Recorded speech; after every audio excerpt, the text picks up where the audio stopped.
All right, dude. We've moved on to the 5th string. You have E7 here as sort of your focal point, and you do the ascending major scale, E, F sharp, G sharp, A, and B. Do it in reverse, because as you know that's harder. Whoops. And then we're going to descend to the open A. E, D sharp, C sharp, A. What did I do wrong? Sorry.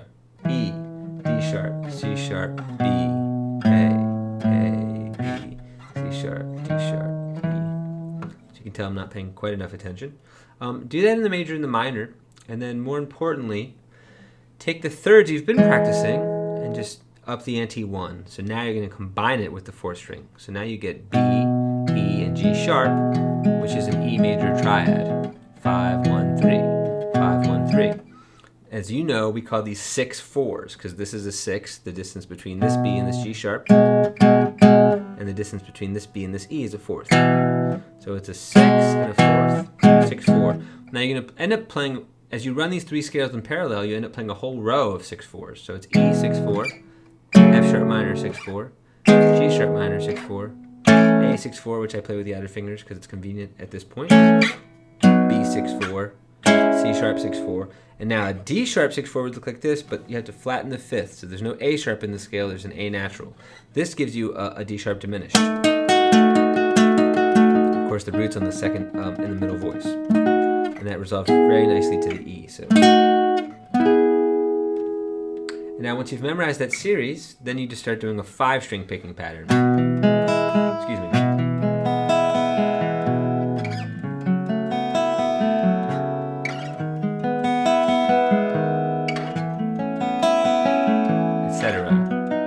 If you're creative, you can come up with other patterns than just a straight alternate picking. But this is kind of the backdrop for all good technical picking. But there's plenty of patterns we can explore. Anyways, the main thing we did is we talked about playing across the changes with an exercise I call TASCC. Triad, arpeggio, scale, sort of characteristics or color, and then a connection, meaning a way to slide gracefully to the next triad. And we did this in the key of G. So we'll start with the G6-3 here. So here's your triad, the arpeggio. This is what we've been working the hardest on. Then the scale will start from this high G, go up 1 degree to A, and then down. It's very localized, just the notes you can reach conveniently. Again. And then we think about the characteristics of this space. So a perfect 4 slide is great. Okay, whenever you see that, you can just hammer on the lower voice of the 2. Whenever you see that, you can do a pull-off on the 1st. Okay, this space doesn't have a ton of great bends unless you add the notes from the minor, but the major 2nd is the most crucial. And you can, of course, do that 1, half, or 1 1/2 if you can reach it, which gives you a perfect 4th. I can't reach on this. Just barely. Okay, and then the most characteristic thing here is your 6th. That's diatonic, 1, 2, 3, and then you do the passing tone for the blues. Okay, you could just chromatically flatten it. It's one of the things we talked about, which I'll get to later.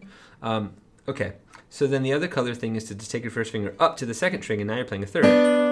And you can run it back down to the open notes. That's the bluesy thing. Okay. Now we want a connection to this next G, G8. So I'm going to go.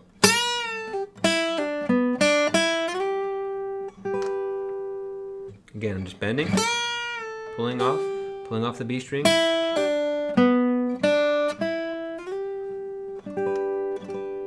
Triad, arpeggio. Scale starting on the G with your 1st finger. No pinky here.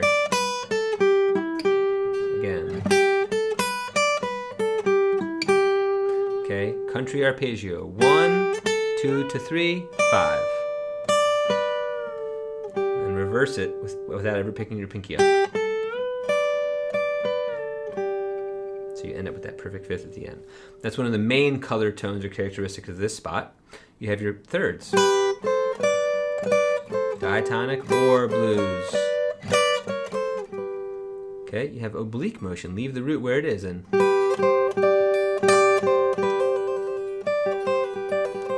a pair of pull-offs obliquely. Okay, put your first finger on the G string and now you have a perfect fourth. Perfect fourth, as you know, slide. Okay, it's the same thing as this. Just a little warmer. Hammer on the bottom voice. Create a triplet melody. Triplet, triplet, triplet. Add the pull-off on the pinky. Okay. Finally, if you have a third, you can always get a sixth by transposing this high B to a low B. Now you have B to G, and you can diatonic, chromatic. So you can contrast thirds. You can even do it in the same breath like this. And all this thinking is basing around the key of G based on this D shape, the 6/4. Okay, now we roll to the next one, and I gave you a lick like this. Was that what I gave you? What did I give you?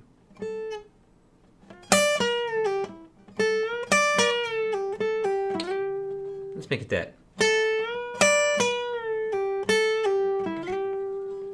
Just a nice graceful slide to the next. Triad. Arpeggio.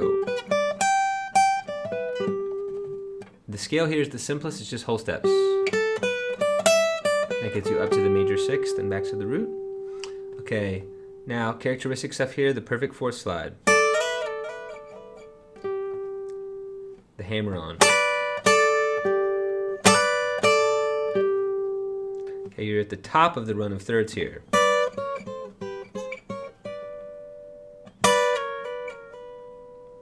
Okay. What else? Not a lot of characteristic bends until you add the notes from the minor here. You can always bend the second degree of the scale though.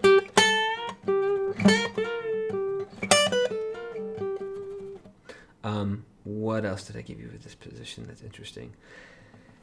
Basically, since it's all whole steps, it's just things that are fast. Because it's so damn easy. Okay, so then, and then moving along to the next, I think I gave you something like this. What did I give you here? And that'll land you with this, which we're going to explore next week. Which you know a shit ton about already, but let's just do this.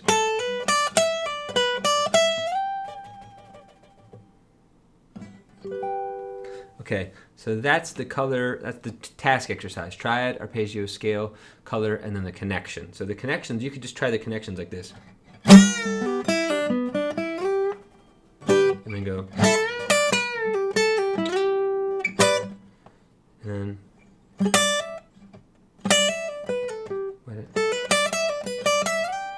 Sorry, I'm spacing because I haven't taught this in a few weeks. But if I connect them up.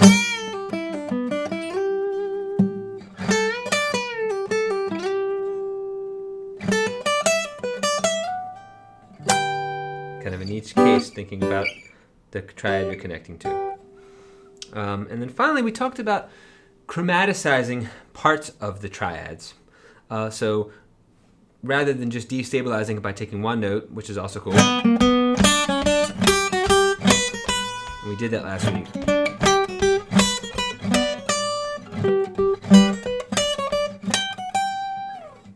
Doing it with combinations. And then up here, you could do the third. You could go just to be complete. It's kind of fun. We'll do the next one, the D shape.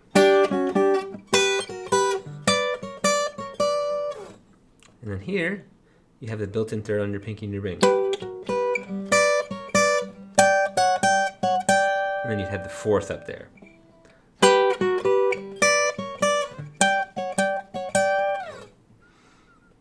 I think that's most of what we talked about last week. All right, dude, if I missed something, let me know. See you, brother.